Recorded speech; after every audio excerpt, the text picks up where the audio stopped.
জোহরা সালাম আল্লাহ আলাইহি সাল্লাতু ওয়াসসালাম হযরত ইমাম হাসান হুসাইন বিশ্বনবীর আহলে বায়াত পাক পাঞ্জাতন 313 জন নবী 1,24,000 পয়গম্বর সহ আজকে যেই দরবারে এসে উপস্থিত হলাম আমাদের মইনুর দরবার শরীফ থেকে এই অনুষ্ঠানটি আমাদের শাহ পরান রহমতুল্লাহ আলাইহি বাবার স্মরণে দুলু শাহ লাল মিয়া চান নাদিম শাহ সহ যারা আছেন সকলের পদকর্মে ভক্তি রেখে সম্মানিত সভাপতি জুলহাস সাহেব তার চরণ মোবারকে ভক্তি রাখি সম্মানিত উপস্থিতি পীর মাশায়েখ মা বোনেরা আমাদের মাহবুব সরকার আমাদের মামনি শারমিন সরকার সহ সকলের প্রতি সালাম রাখছি। আসলে আমি এসেছিলাম এক জায়গায়, আমাদের নাজমুল ভাই আমার অনেক স্নেহ করে, আমাদের যে বয়াতি সাহেব উনিও গেলেন হাফিজুর সাহেব, তো যাওয়ার পরে যে পাশে গান হইতেছে মাহবুব দাদার, পরে বললাম যে একটু ঘুরে যাই, আসলে সিলেটাম গো নাজমুল ভাই, আমি যাইতেছিলাম আবার ভাবলাম যে একটু বসি, আমি যেহেতু আসছি সকলের দোয়া চাই দয়া চাই, সকলের প্রতি আমার একটি ভক্তি স্মারক গ্রহণ করুন।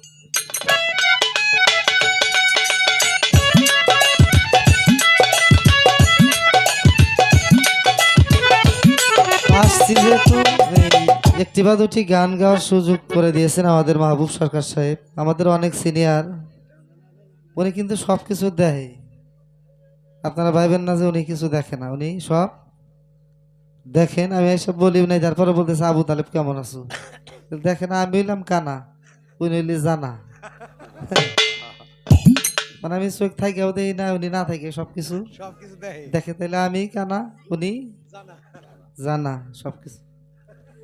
আসার পরে তো আমার এমনি দু একটা গান গাই ভালো, আমার একটা প্রশ্ন করে বসলেন, প্রশ্ন আমার আজ পর্যন্ত কেউ করে নাই, আমার গান গাইছি মোটামুটি 10-12 বছর আগে একবার গাইছিলাম, ওই সময় তো প্লাবান আমি একবার, তাই না দাদা, সাথে নিয়ে নেগে দেন আমার উপর বোঝা চাপাই দিছে, মানে একটু আরাম করার বুদ্ধি আর কি। তো তারপরেও মারাত্মক একটি প্রশ্ন আমার কাছে রাখলেন, জি সাহেব, যে আমার দয়াল নবী আমার আল্লাহর হাবিবকে, আমার দয়াল নবী তার তনয়ার যিনি স্বামী হযরত মাওলা আলী আলাইহিস সালাতু আসসালাম, যিনি বেলায়েতের সর্দার, রিসালাতের পর নবুয়ত মাকানা মুহাম্মাদিন আবাহাদিন মির্জা আলাইকুম আলাইহি রাসূলুল্লাহ খাতামান নবী, নবুয়ত শেষ সমাপ্ত হওয়ার পর, শেষ না কিন্তু সমাপ্ত, নবুয়তের 46টা ধারার ভিতরে একটা ধারা এখনো বেলায়েতে জারি, যেটাকে নবুয়তে মুবাশশিরাত বলা হয়। আমি একদম সংক্ষিপ্তভাবে বলবো যাতে আপনারা বিরক্ত না হন। যিনি আল্লাহকে দেখার বাসনা করলেন হযরত মাওলা আলী করিমুল্লাহ হুজুর আলাইহিস সালাতু ওয়াসসালাম,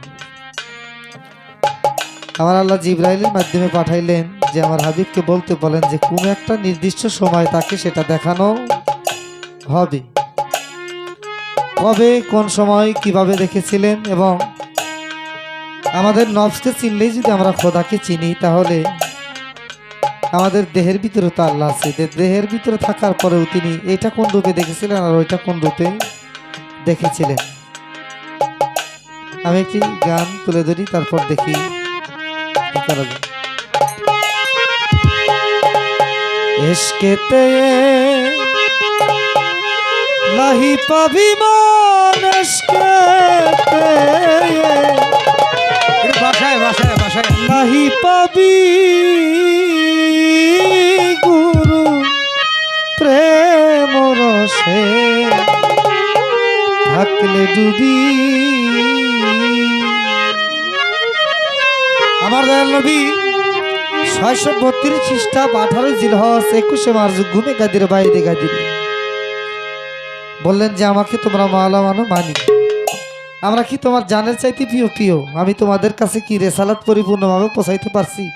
16 লক্ষ সাহাবা তারা সবাই স্বীকার করেছিলেন যে আমরা আপনার প্রতি রাজি এবং খুশি। তখন মাওলা আলী হাত ধরে বলেছিলেন মান কুনতুম মাওলা ফাজালিউম মাওলা, আমি নবী যার মাওলা, আজ হতে আলীও তোমাদের মাওলা। ওই দিন 16 লক্ষ সাহাবা সবাই আলীর হাতে আনুগত্যের বায়াত গ্রহণ করেছিলেন। আমি আমার নবী যদি সমস্ত মাখলুকাতের মাওলা হয়, নবী যদি সমস্ত নবীদেরও নবী হয়, নবী যদি সমস্ত সৃষ্টির মাওলা হয়, আলীও সমস্ত নবীদের অভিভাবক এবং সমস্ত সৃষ্টিরও মাওলা। কারণ আমার নবীর মুখের বাণী কখনো মিথ্যা হইতে পারে না না। এই মানব জাতির আগে জিন, সক্ষ, হারুত মারুত অনেক জাতি আমাদের পৃথিবীতে এসেছে না। একটা জিন জাতির বাচ্চা ছেলেরে হাত বান্ধা রাখছাল। আমার আল্লাহ বলেন যে এই বাঁধনটা আমাকে কে খুলে দিবে? বলবে উনি আমার মালিক বললেন যে পৃথিবীতে যাওয়ার পরে প্রথম যে নবী আসবে ওই নবী তোমার হাতের বাঁধনটা খুলে দিতে পারবে। আদম আলাইহিস সালাম তো আমাদের আদি পিতা। তিনি আসলেন, তার কাছে গেলেন, বললেন যে এটা আমার পক্ষে সম্ভব না, এর পরবর্তীতে যে শীষ নবী আসবে তার কাছে তোমরা যাবে। একে একে যাইতে যাইতে পরিশেষে আমার দয়াল নবী হযরত আহমদ মুস্তাফা মুহাম্মদ মুস্তাফা সাল্লাল্লাহু আলাইহি সাল্লাম তিনি আগমন করলেন, তাশরীফ আনলেন। আমার দয়াল নবীর কাছে গেলেন যে হে আল্লাহর হাবিব, আমার এই হাতের বাঁধনটা দিয়েছিলেন সেই সৃষ্টি জগতে, আজও পর্যন্ত কেউ খুলতে পারে না, আপনি তো শেষ নবী। আমার মালিক বলছে একমাত্র নবীরাই পারে এটা খুলে দিতে, আর কেউ পারে না। আপনি ছাড়া তো আমার আর গতি না। আমার দয়াল নবী বলে এটা আমার পক্ষেও খোলা সম্ভব না। বলে তাহলে আমার উপায়? পাশে গিয়ে দেখো একটা শিশু বাচ্চা খেলা করতেছে, একমাত্র তিনি এটা খুলে দিতে পারে। ওই শিশু বাচ্চা ধুলাবালির ভিতরে খেলা করতেছে, ওনাকে দেখায় চিৎকার দিয়ে নবীর কাছে এসে বলছে নবী গো, উনি ওই ব্যক্তিকে আমি তা জানি না, কিন্তু উনি আমার হাতটা বেঁধে ছিল, আর উনি হইল হযরত মাওলা আলী আলাইহিস সালাতু আসসালাম। এই আলীর শান না বুঝলে নবী কে চেনাও যায় না, স্রষ্টা কেউ চেনা যায় না। ইশকেতে লাহি পাবি মনে, ইশকেতে লাহি পাবি গুরুর প্রেম রসে থাকলে যদি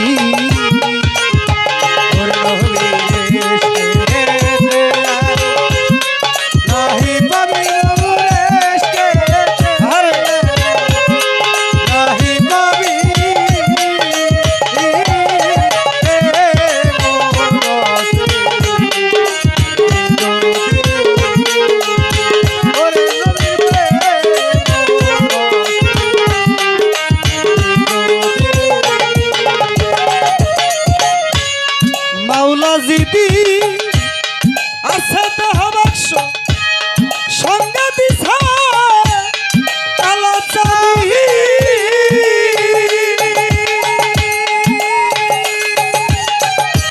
ও মনরে মাওলা জিদি আছে বাক্স সঙ্গে দিছা কালা চাবি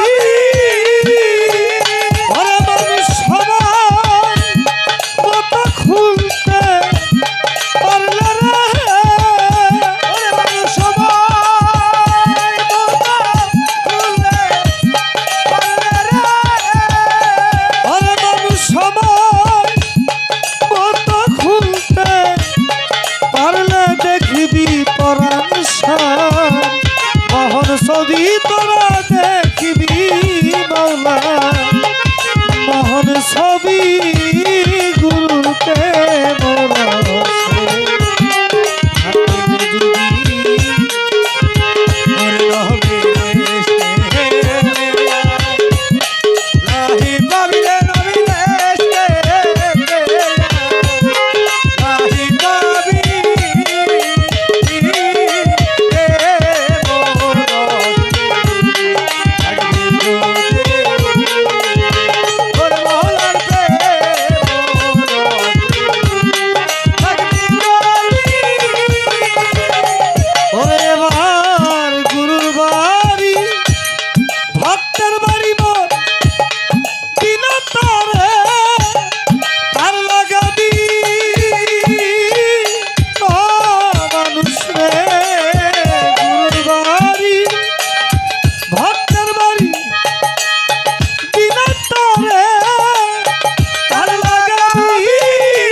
আমার দয়াল নবী যেদিন মেরাজ পদার্পণ করেন, আমার স্রষ্টার সাথে দিদারি এলাহি করার জন্য প্রথম আসমান দ্বিতীয় আসমান, কোরআনে বলেছেন সুবহানাল্লাহ জি আসরাবি আবদিহি ইলাইলা মিনাল মসজিদিল হারাম ইল্লাল মসজিদিল আকসাল্লাজি। কোরআনের এই মেরাজটা হচ্ছে হারাম শরীফ থেকে আকসা পর্যন্ত, সেখান থেকে রব এসে আমার দয়াল নবীকে সিদরাতুল মুনতাহাপুরে আরশে আজিমে তিনি নিয়ে গেলেন। সেখানে যাওয়ার পরে দেখেন, ছোট আপনি একজন গুরুর মুরিদ, আপনার মুর্শিদ আপনাকে রেখে তারা আপন দেশে চলে গেছেন, হঠাৎ করে যদি 10 বছর পর আপনার সামনে আসে, আপনার বিরহ জাগবে না? আমার দয়াল নবী যেদিন মেরাজ পদার্পণ করলেন, স্রষ্টার সম্মুখীন হবেন।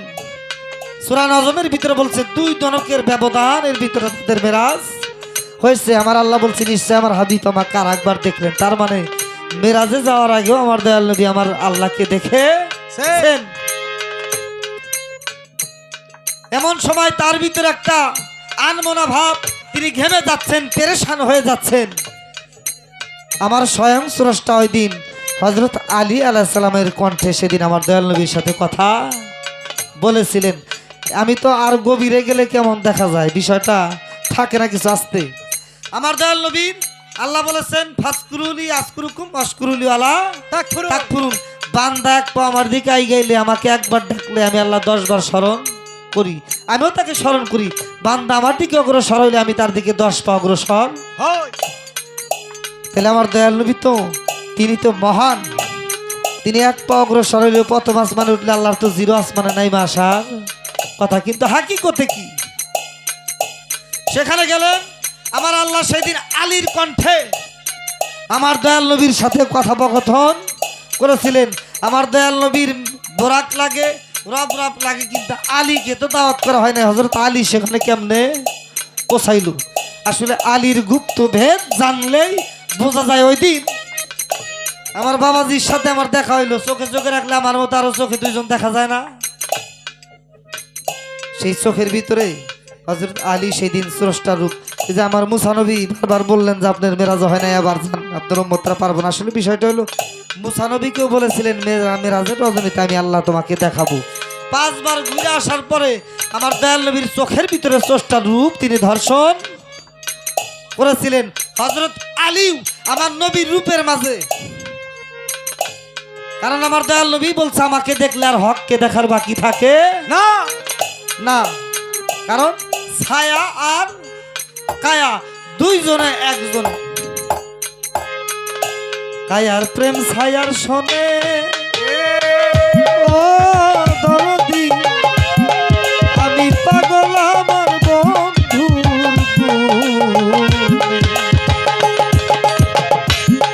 বুঝুম কেমনে কে বা আল্লাহ কে বা নবী, আমি কোন বাপতে যাই, যে চিনেছে দয়াল নবী তার আল্লাহ চেনার বাকি নাই। এই জন্য দয়াল নবী বলছে আলী ব্যতীত আমাকে কেউ দেখে নাই, দেখে নাই। কারণ জমিনি দেহটা দেখা যায়, কিন্তু অদৃশ্য দেহ আসমানি দেহটা সবাই দেখতে পারে না। আমি সংক্ষিপ্ত ভাবে জবাব দিলাম, এর চাইতে বেশি আর আমি জানি না। আপনারা জানেন ওরে মওলা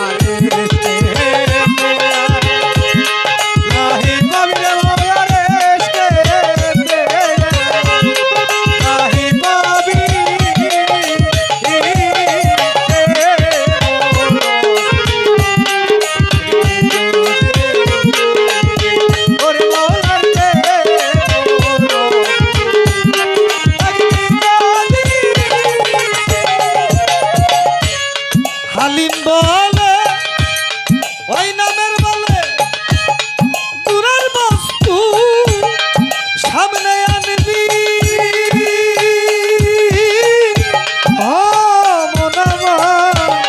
হালিম বলে নামের বলে দূরের বস্তু সামনে আনবি। ওরে বলতে কৃষ্ণ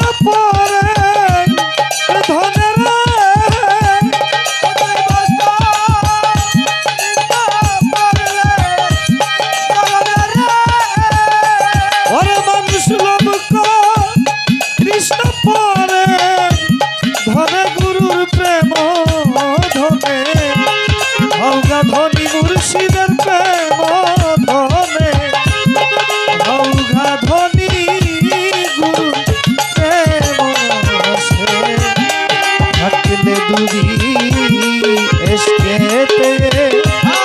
নাহি পাবি মনেশ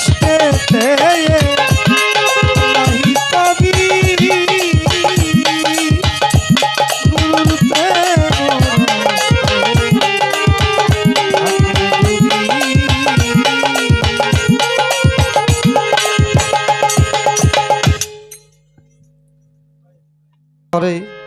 আপন আপন মুর্শিদের কাছ থেকে তাওয়াজ্জু নিয়ে জেনে নেবেন। দেখেন আওয়ালুমা খালাকাল্লাহ মিন নূরি, সর্বপ্রথম আল্লাহ সৃজন করলেন মোহাম্মদী নূর। নূর তাদি নূর, জাতি নূর, সেবাতি নূর, তাজিল্লি নূর, মোহাম্মদী নূর, কেউ বলে জান্নাতি নূর। কিন্তু নূরি কয় ভাগে বিভক্ত? আয়াতে তো বলছে আওয়ালুমা খালাকাল্লাহ মিন নূরি। নুরি, জব্বুরি, জহুরি, সতুরি, বেখুদি, এই পঞ্চটা ভাণ্ড যিনি একত্র করে সুনিয়া মোকামের ভিতরে জমা করে, তিনি এই 6টা কর্ম যে ব্যক্তি করে, তিনি তার হাত হয়ে যায় আল্লাহর হাত, তার চোখ প্রত্যেক অঙ্গ প্রত্যঙ্গ হয়ে যায় আল্লাহর, তাকে বলা হয় অলি আল্লাহ। যেমন আমার ধুলু চান, আমার লাল মিয়া চান, আমার পরাণ শাহ বাবা, এরা কিন্তু আল্লাহর অলি। অলি না হইলে তাহলে তাদের কাছে মানুষ যাইতো না। যেমন শাহ আলী বাবার নাম শুনে আপনাদের ভালো লাগে না? তার কিন্তু এত কার্ড ব্যানার লাগে না, মানুষ ওই সময় কিন্তু তার দরবার যায়। বরিয়াবরের কি এত ব্যানার লাগে? লাগে না। এটা কি একটা আলো, একটা সিরাজ আম্মুনিরা নূরে আলা নূর, সেই মোহাম্মদী নূর সত্তা প্রাপ্ত, যিনি নূর সত্তা প্রাপ্ত হয়, তার আর এই পৃথিবীর এই মহামায়া আর কোনো কিছু আকর্ষণ করে না। না, আমি ছোট করে আমার ওস্তাদের লেখা একটি গান করব, তার আগে আমি সংক্ষিপ্তভাবে একটি কথা বলবো। যেহেতু যে আলীর কথা বলেছেন, এই আলীর সম্মান, আলীর নামটা বলাও একটা ইবাদত। আমার দয়াল নবী একটু গভীরে, আকরম ভাই, আমার দয়াল নবী বসে আছেন, একদিন হঠাৎ করে জিবরাইল আলাইহিস সালাতু ওয়াস সালাম বিরক্ত হন বাবারা, এসে তার কাছে এক টুকরা কাপড় দিলেন। তিনি সেই কাপড়টাকে 4টা টুকরা করে, জানি না মালিক কেন এখানে আনলো নাজমুল ভাই,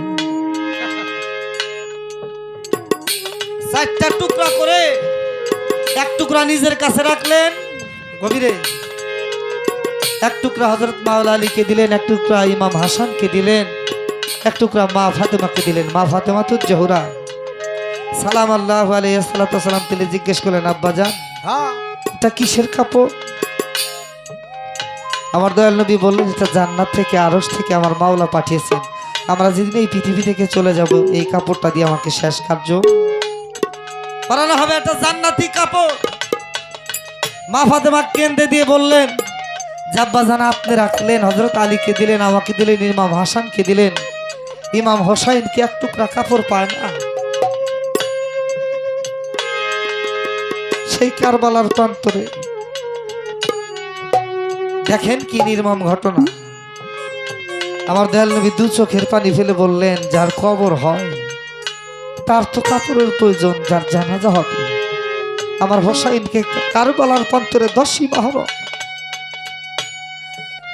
কাফের বেদুইনরা তার দেহটাকে ক্ষত বিক্ষত করে সেদিন মিশিয়ে দিব, তার কাপড়ের প্রয়োজন হবে না, সেই জন্য আমি তাকে কাপড় দেই নজরুল হক।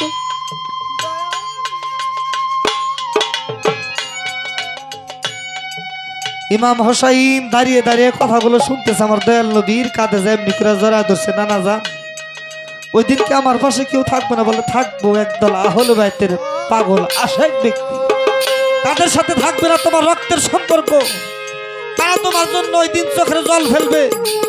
আমার দয়াল নবীর জড়া ধরে বলবো, নাজমুল ভাই, নানা যান, যাদের সাথে আমার সম্পর্ক নাই তারা আমার জন্য কাঁদবো, তুমি নানা হইয়া তোমার নাতির জন্য কি তাদেরকে কিছু পুরস্কার দিবা না? আমার দয়াল নবী বলবেন, আমি জাহান্নামের পাশে দাঁড়িয়ে থাকবো ওই দিন। আমার ইমাম হোসাইনের জন্য যারা কাঁদবে তাদেরকে আমি নিজ হাতে ধরি না, জান্নাতে নিয়ে যাব, তাদেরকে আমি জাহান্নামে যাইতে দেব না। হযরত মাওলা আলী কোন বাবা কি সহ্য করতে পারে তার সন্তানের এই করুণ কাহিনী শুনে? যাই এমনি করে জড়া ধরেন, আব্বা জান, যারা আমার জন্য কাঁদবে, আপনার সন্তানের জন্য কাঁদবে, তাদেরকে আপনার বাবা হয়ে কি পুরস্কার দিবেন? বলেন, ইমাম হোসাইন তোমার জন্য যারা কাঁদবে তাদের নিজ হাতে ধইরাই না আমি কাউসারের পানি পান করাবো।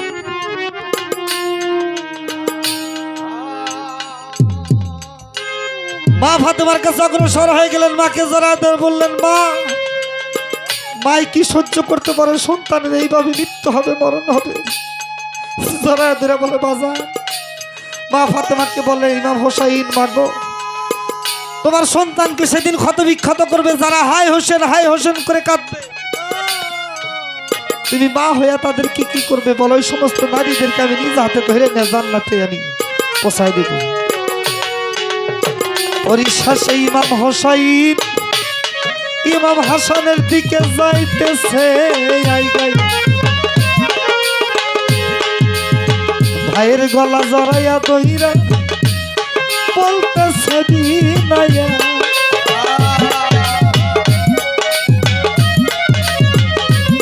ভাইরা সেদিন আমার পাশে থাকবি না রে, বাজু কাটা হবে কারবালায়, জানে রাখিস তুই এই ভাবে। ভাইয়ে জানে ভাইয়ের জান, ভাইয়ে জানে ভাইয়ের জান, আমার তরিকার ভাই গলার মালা রে, ভাইয়ে জানে ভাইয়ের জান, তরিকার ভাই গলার মালা রে, ভাইয়ে জানে ভাইয়ের জান,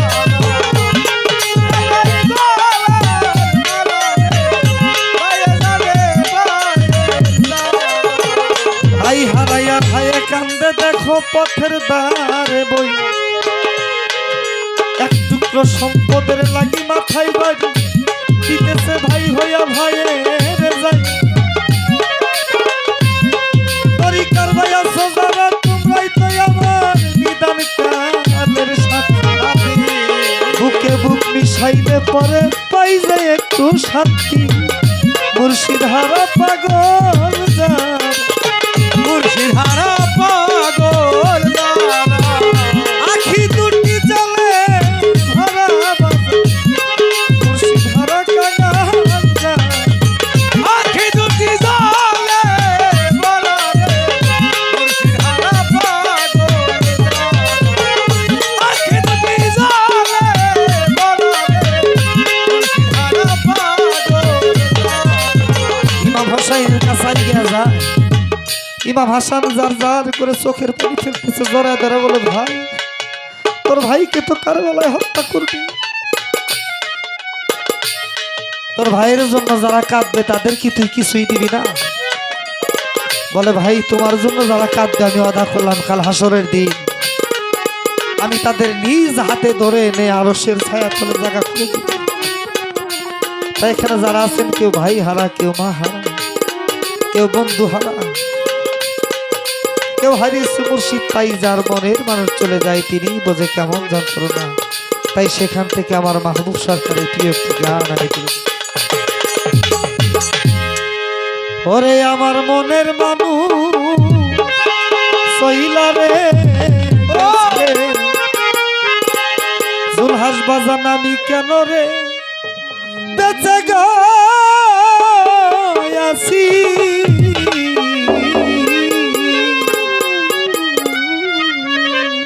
আমার পরাণ এমন করে চলে যাবে গো, ওরে এমন করে চলে যাবে, আমার বান্ধব এমন করে চলে যাবে গো, নাজমুল ভাই আমি কি তাই রশিদ ভাবি আসি ভাবি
বললে কথা অন্তরে না বাজান দিছে ব্যথা আমি আবার যখন ডাকি দিয়াছি রে যতই আমি ডাক দিয়াছি রে যতই আমি ডাক দিয়াছি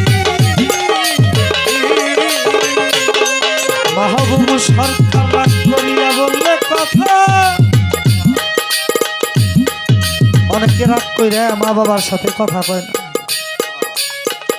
দুঃখী মা আরে পাড়ায় পাড়ায় ঘুরে আর বলে যে আমারে আমার সন্তান মা কয়ে ডাকবেন যদি এমন কেউ থাকেন কালকে বাড়িতে যাইয়া কম দাম একটা কাপড় কিনা মার একটু গোসল দিয়ে কাপড়টা পরে একটু ভক্তিটা দেখেন মা আরে যার দ্বারা মা বাবার ভজন হয় নাই তার দ্বারা গুরু ভজনের সম্ভব না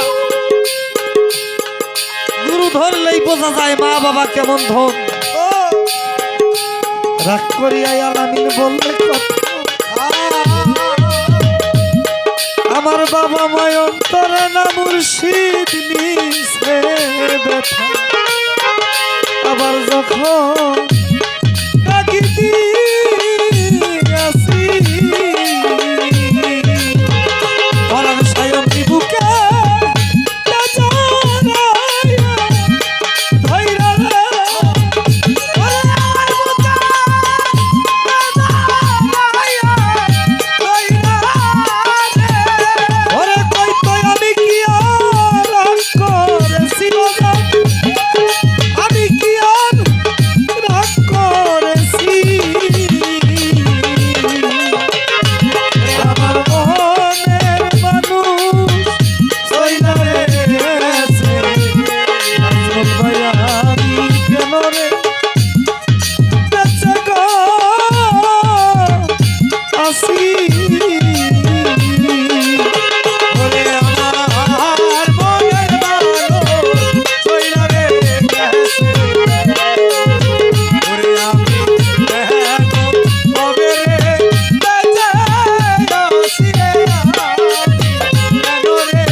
আমার বান্ধব কেন তো দূরে আমি না জানি কি ভুল কইরাছি আমি না জানি কি ভুল কইরাছি রে না জানি কি ভুল কইরাছি ইউনুস বাজান এত ভালোবাসা মরে আমার বান্ধব কেন